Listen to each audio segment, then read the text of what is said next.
यकतरफा मुकाबले के बाद क्वेटा ग्लैडिएटर्स को 43 रन से रौंद डाला।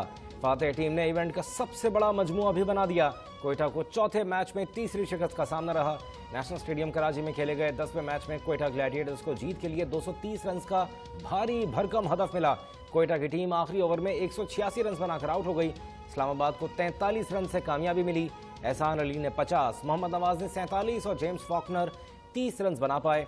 शादाब खान ने 5, हसन अली और वसीम जूनियर ने 2-2 विकेटें हासिल की।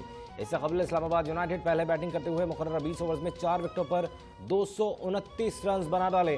कॉलिन मुनरो ने 29 गेंदों पर 72, आजम खान ने 35 गेंदों पर 65 रन की धुआंधार इनिंग्स खेली। पॉल स्टर्लिंग ने 28 गेंदों पर 58 रन की इनिंग्स सजाई। शाहिद अफरीदी PSL तारीख के महंगे तरीन बॉलर बन गए। उन्होंने 4 ओवर्स में 67 रन दिए और 1 विकेट ली।